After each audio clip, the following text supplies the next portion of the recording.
Regardez l'image 1. A. La séance débute tout de suite. Salle 3. Bon film. B. Voilà votre carte d'embarquement. Bon voyage. C.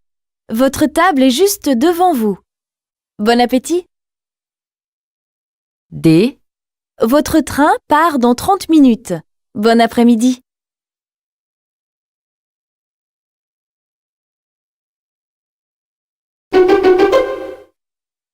Regardez l'image 2. A.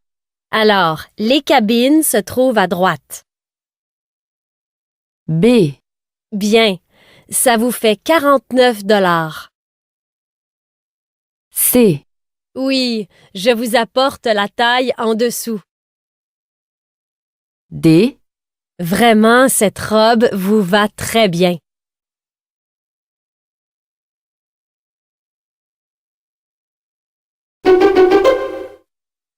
Question 3. Je vous sers un café? A. À demain. B. Avec plaisir. C. C'est joli. D. Excusez-moi.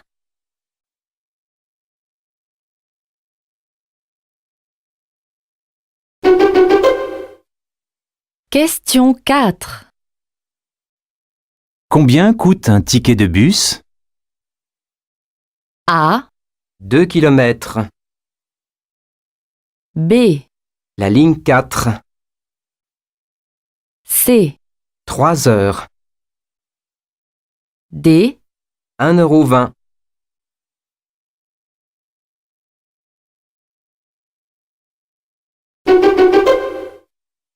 Question 5. Tu voudrais bien t'inscrire à ce cours de danse avec moi? A. C'est sûr. Elle va aimer la salsa.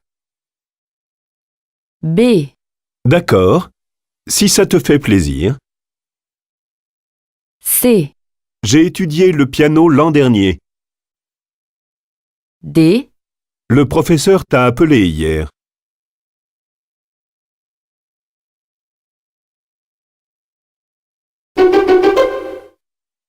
Question 6. Qu'est-ce que tu prends pour aller à la plage? A. Avec quelques amis. B. Juste mon maillot de bain. C. Nous y allons à pied. D. Oui, c'est un bel endroit.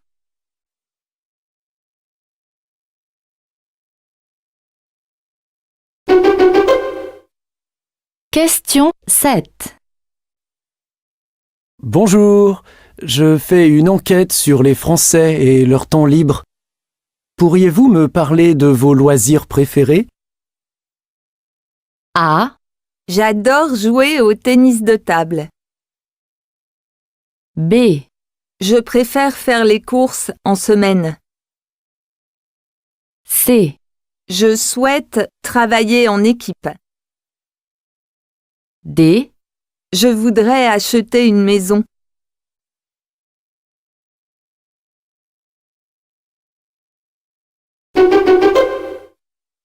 On pourrait aller voir un film cet après-midi. Ça te dit? Tu sais, je dois faire des courses. Le frigidaire est vide. Et je dois chercher un paquet et des timbres. Et puis, je préférerais aller nager. Pourquoi pas? Je prépare les maillots et les serviettes et on se retrouve à 16 heures. Question 8. Où est-ce que ces personnes vont se retrouver à 16 heures?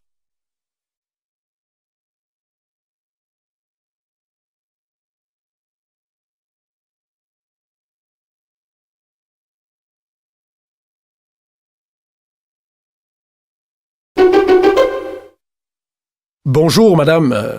J'habite à Québec depuis 2 mois. Je cherche une activité sportive à faire dans le quartier Montcalm.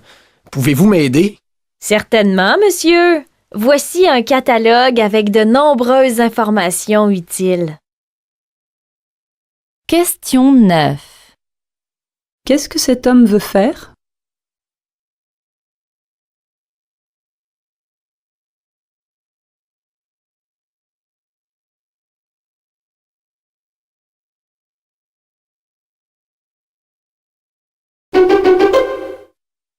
Hé Nicolas, tu as des projets pour ce week-end? Non, pas vraiment. Et toi? Ben oui, j'ai bien envie d'aller à la piscine samedi après-midi. Ça te dit de venir avec moi? Pourquoi pas? J'ai besoin de me détendre après mes examens. On se retrouve devant l'université avant, et on fait le trajet ensemble. On dit 14 heures? Oui, d'accord. Question 10. Que fait Nicolas?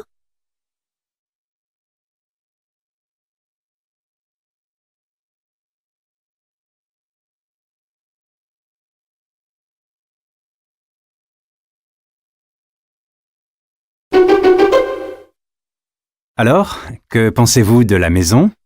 Elle me plaît. Elle correspond à ce que je recherche. Un lieu de vie clair et spacieux. Vous pourrez refaire la peinture si vous voulez. Elle est un peu vieille. Oui, peut-être. Pour l'instant, je préférerais changer les fenêtres. On entend beaucoup les voitures dehors. En effet, il y a un supermarché à l'angle de la rue. C'est embêtant. Je rêvais d'un endroit calme. Prenez le temps de réfléchir. Question 11. Pour quelle raison la femme hésite-t-elle à louer la maison?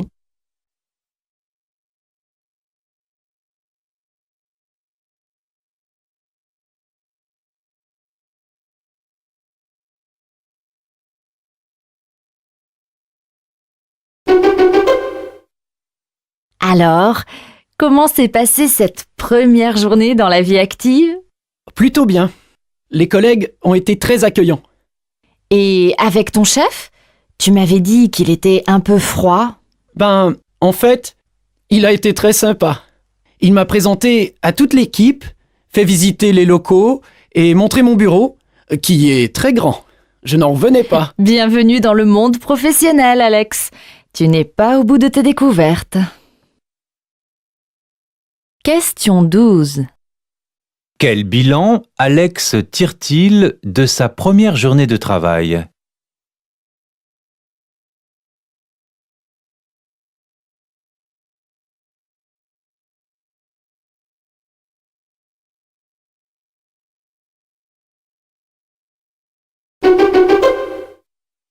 Alors c'est d'accord. Nous faisons un pique-nique samedi prochain. Oui, mais cela dépendra aussi du temps. S'il pleut, Pierre a proposé d'aller chez lui. Il a une maison de campagne avec une grande véranda qui s'ouvre sur le jardin. Ah oui? Alors c'est d'accord. Tu apportes les salades? Oui, et toi des fruits. Pierre s'occupera des boissons et du pain. Bon, espérons qu'il fera beau. Question 13. Que veulent faire ces personnes samedi s'il ne pleut pas?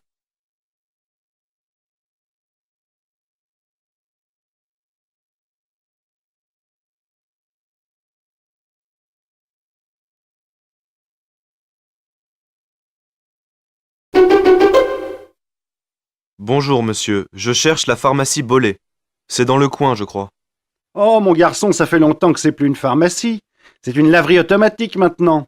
Monsieur Bollet, il est mort il y a 5 ans. Ah bon? Mais c'est ma mère qui me l'a indiqué. Vous êtes sûr qu'elle n'est plus là? Bien sûr, ça fait 20 ans que j'habite le quartier, alors je le connais, une pharmacie. Il y en a une autre, mais dans 2 rues, à droite, c'est pas loin. Question 14. Pourquoi le jeune homme ne trouve-t-il pas la pharmacie Bollé?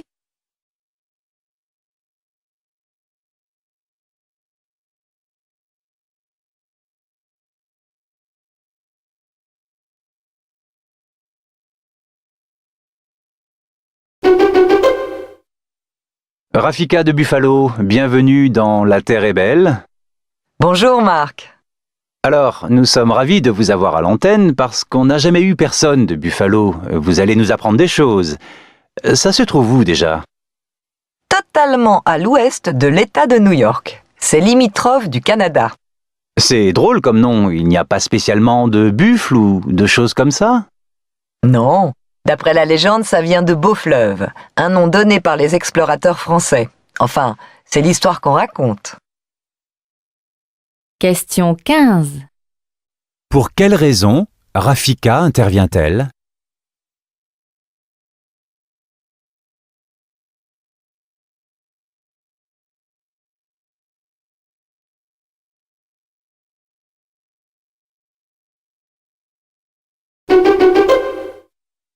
Bonjour Monique. Bonjour Olivier. Que puis-je pour vous? Je viens vous voir au sujet de mes vacances. Je voudrais les prendre en juillet. Je sais que certains collègues seront en formation et d'autres en extérieur pour les présentations de nos produits sur les marchés d'Europe. Est-ce que cela sera possible? Nous aurons peut-être besoin de vous, effectivement. Je vais y réfléchir et je vous donne ma réponse cette semaine. Je vous remercie. Permettez-moi juste de vous rappeler que l'été dernier, j'ai travaillé tout le mois d'août. Question 16. Que demande Olivier?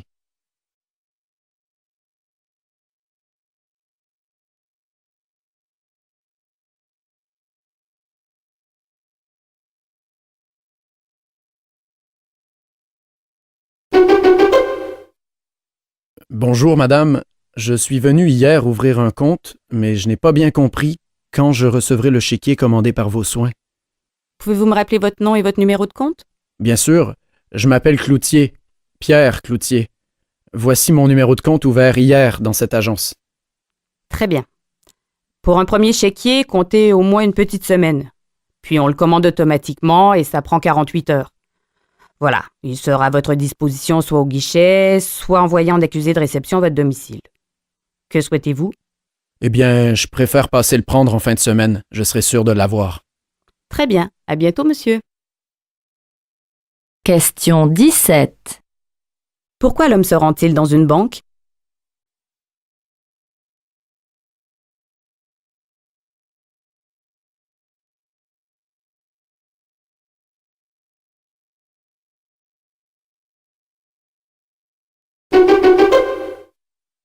Bonjour, c'est un message de GRD Solutions pour Monsieur Lalande. Je vous appelais au sujet du problème que vous avez rencontré en installant notre logiciel d'épéimage. Nous avons un technicien qui pourrait vous dépanner et venir sur site rapidement. Vous pouvez me recontacter jusqu'à 18h30 au 01 28 12 87 43. Bonne journée. Question 18. Pourquoi cette personne laisse-t-elle un message?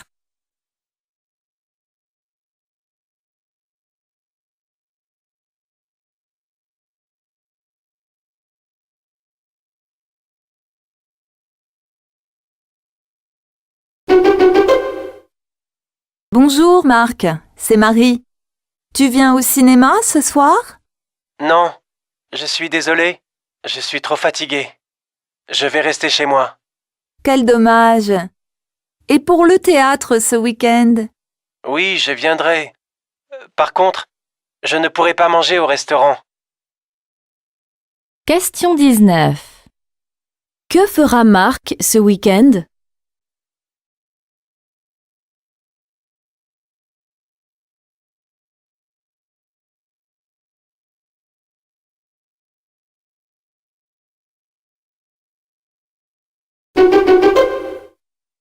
Lucie a 3 enfants.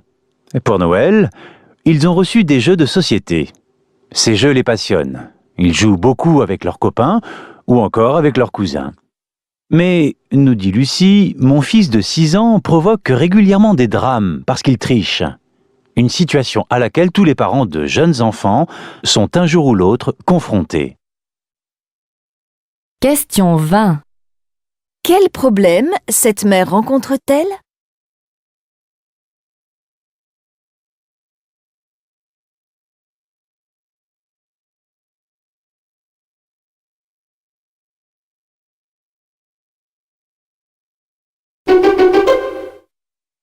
Chers auditeurs, au volant, restez vigilants. L'hiver peut vous surprendre. Que vous soyez expérimenté ou non, surtout quand il neige beaucoup comme aujourd'hui, ralentissez Et avant de prendre la route, n'oubliez pas de consulter Québec 511 sur le web. Et pour les jeunes conducteurs, nous rappelons que le concours Déroute l'hiver vous offre la possibilité de gagner un cours de conduite préventive en conditions hivernales. N'hésitez pas à participer. Question 21. Que conseille l'animateur radio aux automobilistes?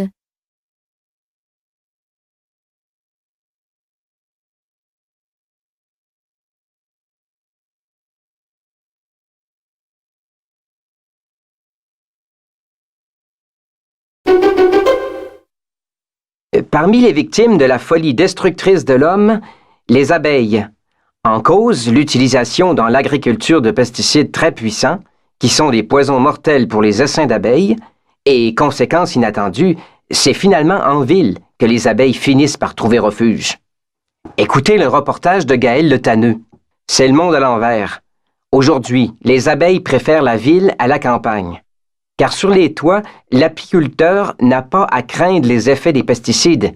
En ville, les abeilles meurent moins vite et elles produisent du miel en grande quantité. Paradoxe assez incroyable. On perd moins d'essaims et les apiculteurs demandent au gouvernement d'interdire tous les pesticides qui peuvent nuire à la santé des abeilles.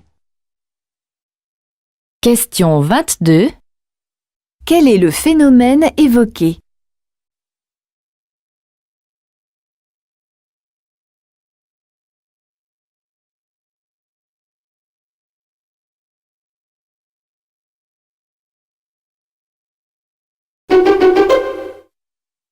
Bienvenue à tous. Ce colloque est intitulé « Travail et modernité » car nous devons changer notre manière d'appréhender le travail au sein d'une société en pleine mutation. Nous entrons en effet dans l'ère de la communication interplanétaire. Nul ne peut se contenter d'évoluer à l'intérieur des frontières de son pays. Il faut étudier, voyager, communiquer et surtout savoir changer de métier, de pays avec souplesse. Question 23. Quelle est la qualité dont le travailleur moderne doit faire preuve?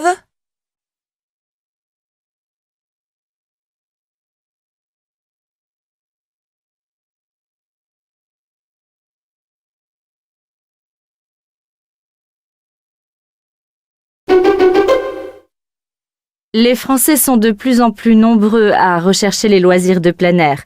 Et le camping n'est plus seulement choisi pour de simples raisons économiques, puisque l'on trouve des terrains 5 étoiles qui proposent même des restaurants gastronomiques et des salles de bain privées. Le mot camping commence d'ailleurs à laisser la place à hôtellerie de plein air. Question 24. Qu'apprend-on sur le camping ?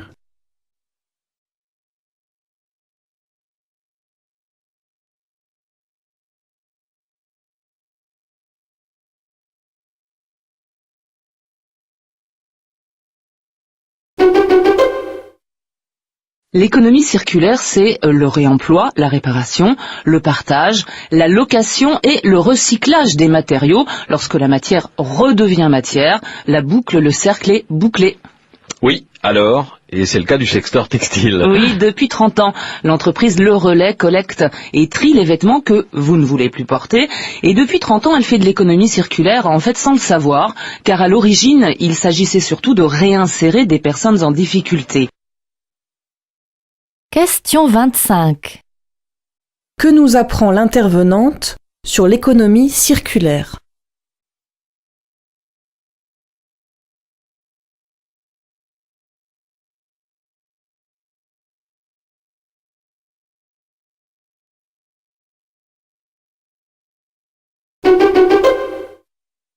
Le prénom que vos parents vous ont donné vous rebute? Vous pouvez en changer, mais ce n'est pas une simple formalité. Il faut obligatoirement faire appel à un avocat qui dépose le dossier auprès du tribunal de grande instance du lieu de naissance ou du domicile du demandeur. La principale difficulté, comme le souligne Maître David Bachalard, est de parvenir à convaincre les juges du bien fondé de sa requête. On peut changer de prénom à condition de justifier d'un intérêt légitime. La francisation par exemple. Mais ça peut être également des personnes qui souhaitent mettre en adéquation leur prénom avec leurs convictions religieuses. Et puis, il y a des cas beaucoup plus atypiques. Une personne qui souffre de son prénom parce qu'il a un caractère quelque peu ridicule, qui rencontre des difficultés. Question 26. Pourquoi changer de prénom peut-il s'avérer difficile ?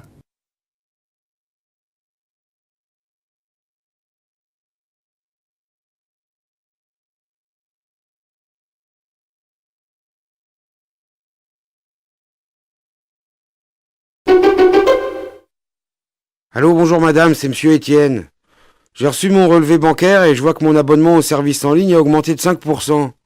C'est pas beaucoup, certes, mais est-ce normal? Oui, je vous rassure, c'est bien normal. Tous nos tarifs ont subi une augmentation au 1er janvier. Peut-être, mais je n'ai reçu aucun courrier pour m'avertir. Vous avez raison, mais nos conditions tarifaires sont affichées à l'agence.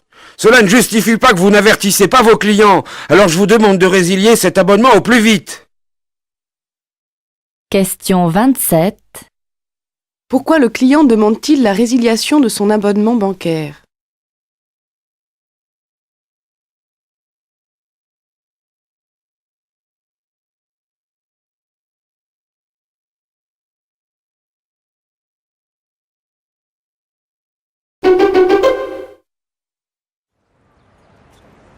On est aujourd'hui à Saint-Louis du Sénégal, à l'université Gaston Berger. C'est la deuxième université du pays avec 10 fois moins d'étudiants qu'à Dakar. Elle a échappé à l'arrivée en masse d'étudiants pour une raison simple, c'est ce que nous explique le recteur de l'université. L'université a été créée pour développer l'excellence. Nous avons mis en place la sélection pour assurer la réussite des étudiants, que nous recrutons sur la base des résultats du bac qui doit être obtenu avec mention. Du coup, le recrutement n'est pas seulement local. On vient de partout pour s'inscrire ici. Et comme les étudiants ont un encadrement fort, les taux de réussite sont très élevés. Question 28. Qu'explique la personne interrogée à propos de cette université sénégalaise ?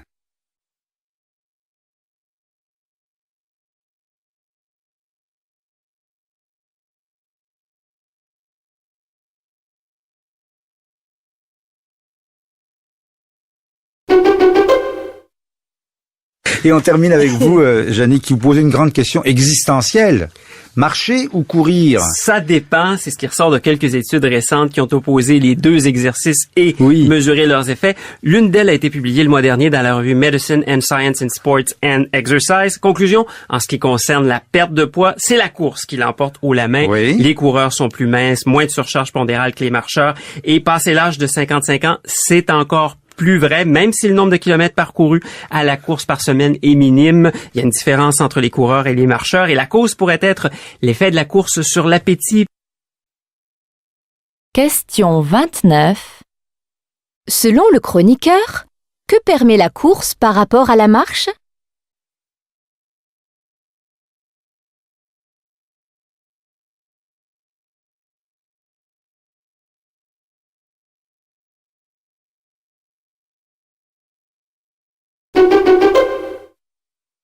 Bonjour à tous, je n'ai rien à me mettre. Avez-vous déjà prononcé cette phrase devant votre armoire pleine de vêtements? Quels sont les basiques de votre garde-robe? Avez-vous une tenue fétiche que vous enfilez lorsque vous voulez jouer la carte de la sécurité? Que porter pour un premier rendez-vous, pour un entretien d'embauche, pour un week-end à la campagne? Ces questions semblent futiles, la mode nous paraît parfois un luxe superflu et on oppose souvent l'être et le paraître. Mais faites l'expérience, si vous êtes femme, quel que soit votre gabarit, enfilez une robe qui vous met en valeur, de jolies chaussures, une touche de rouge à lèvres peut-être, vous vous sentirez, sans aucun doute, plus sûr de vous, votre caractère en sera peut-être même transformé. Question 30. Quelle est l'idée avancée par la journaliste?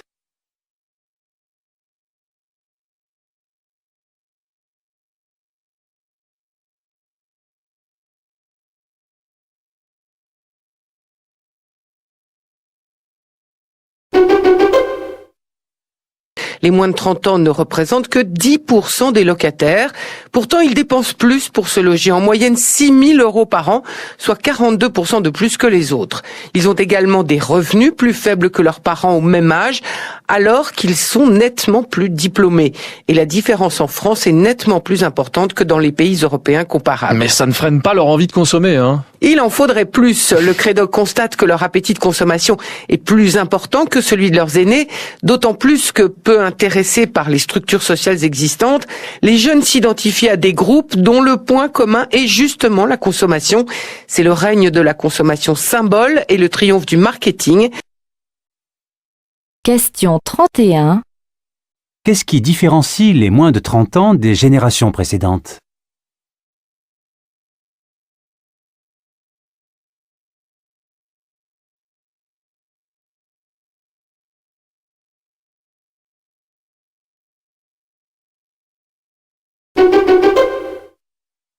Je sais que vous allez fréquemment à la rencontre des jeunes au sein de l'association qui tente de promouvoir les métiers des métaux. Est-ce que ce sont des métiers qui font rêver aujourd'hui les jeunes ? Il y a une dimension mystique autour de ces artisanats du fer. Mystique, carrément, oui. La transformation de la barre de métal au feu a toujours fasciné le profane. L'alchimie qui permet de voir la transformation d'un lingot de métal en une œuvre finie a toujours émerveillé. Et donc, on attire assez facilement les jeunes vers ces savoir-faire, notamment en ce qui concerne la ferronnerie d'art. Nous organisons... Une dimension artistique de créativité en plus. Voilà, tout à fait. Question 32. Qu'est-ce qui pousse les jeunes à travailler dans les métiers des métaux ?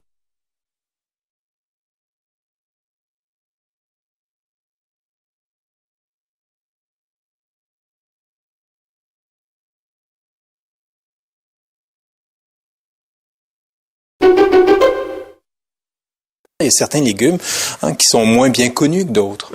Oui, la courge, entre autres, c'est quelque chose qui, vraiment, les gens la regardent avec un point d'interrogation. Qu'est-ce que je vais faire avec ça? Donc, il faut être imaginatif comme producteur pour tenter les gens de le cuisiner. Puis, on comprend que le temps est tellement précieux. Les gens n'ont pas le temps. Donc, faut essayer de leur trouver des trucs. Question 33. Que doit faire cette personne pour vendre ses légumes?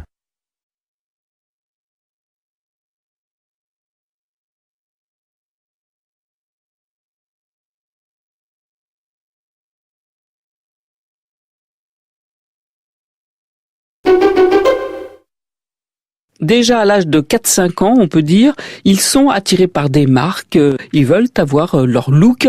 C'est quand même terrible de s'apercevoir que tout petit, déjà, on est sous influence en fait. C'est ça qu'on peut dire. Alors c'est vrai qu'on se rend compte que l'âge à partir duquel les enfants commencent à s'intéresser à cette notion de marque a diminué. C'est-à-dire que le fait que les enfants veuillent une marque particulière, ça a toujours existé, il ne faut pas se leurrer. Le phénomène effectivement n'est pas nouveau, mais l'âge décroît sensiblement. Évidemment, la socialisation joue un rôle puisque l'enfant est toujours vit toujours sous l'influence de ses pairs. Il va vouloir faire comme les autres parce qu'il y a l'effet de groupe, on ne veut pas être mis à part.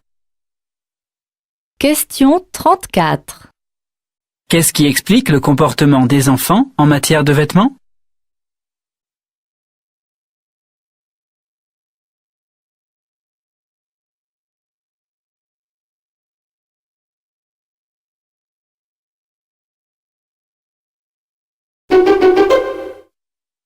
Depuis quelques années, des vignerons ont investi des sommes importantes au Québec pour se lancer dans une nouvelle culture, comme Daniel Desmoulins, qui a ouvert le vignoble L'Ange Gardien, en face du fleuve Saint-Laurent.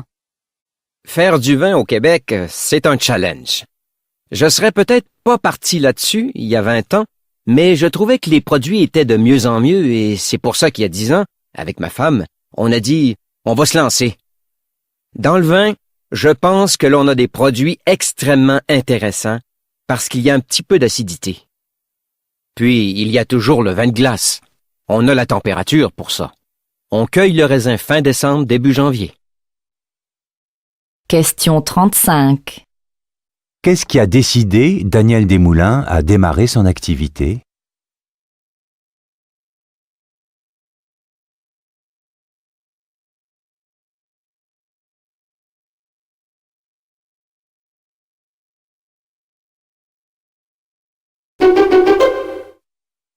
Alors, ce cours avec François? J'ai adoré. Il a vraiment le chic pour nous faire ressentir la musique.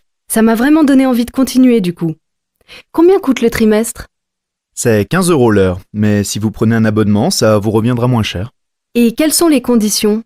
Il faut prendre au moins 10 cours dans les 3 mois à venir, ou 25 dans les 6 mois. Après, vous avez aussi la formule sur l'année qui revient à 8 € le cours. Ah oui. C'est intéressant parce que je viens à la fois pour le classique et pour les claquettes. En même temps, il faut que je sois sûre de pouvoir m'engager. À vous de voir. Cela dit, vous pouvez changer de formule à tout moment. Question 36. Que recherche la cliente?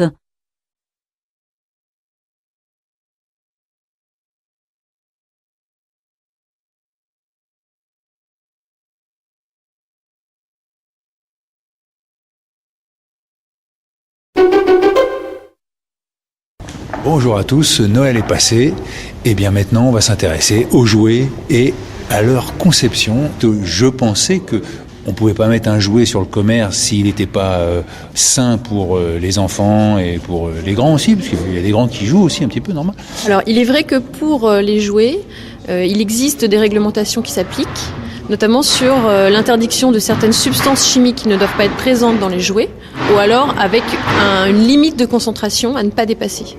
Après, comme tous les produits de consommation mis sur le marché, il n'y a pas d'autorisation de mise sur le marché comme ça existe pour les médicaments. Question 37. De quoi s'étonne le premier interlocuteur?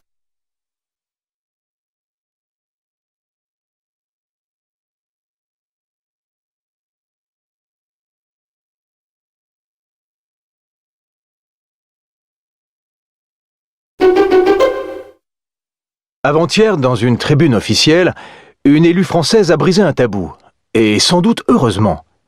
En parlant des États-Unis d'Europe, comme de l'objectif ultime du processus d'unification européenne, elle a d'un coup redonné une clarté à cette entreprise si complexe qu'elle en est devenue obscure à tant d'Européens. De crainte de passer pour de doux rêveurs, romantiques, utopistes, ignorants des réalités politiques, même les plus déterminés des partisans de l'unité de l'Europe n'osaient plus employer l'expression de Victor Hugo. On ne peut pas, dit-on, ce serait briser net un consensus, ce serait rompre avec certaines nations, susciter de nouvelles querelles bien plus violentes encore que celles du traité constitutionnel. L'idée véhiculée par les États-Unis d'Europe, c'est-à-dire des États soumis à un pouvoir fédéral, n'est pas du tout à l'ordre du jour. Question 38. Selon le chroniqueur, pourquoi l'expression « États-Unis d'Europe » est-elle taboue?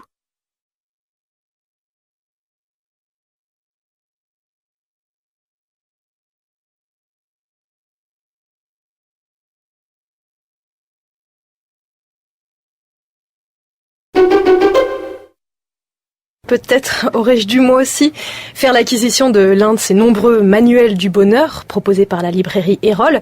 Cela m'aurait peut-être aidé à positiver, à voir les choses autrement, comme le prônent justement ces ouvrages.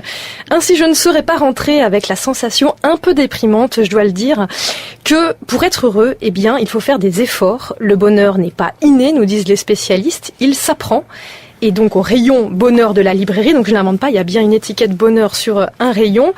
Les manuels proposent leur aide à grands coups d'exercices, de conseils, rédigés généralement à l'impératif. On lit « Ne vous souciez pas du regard des autres ».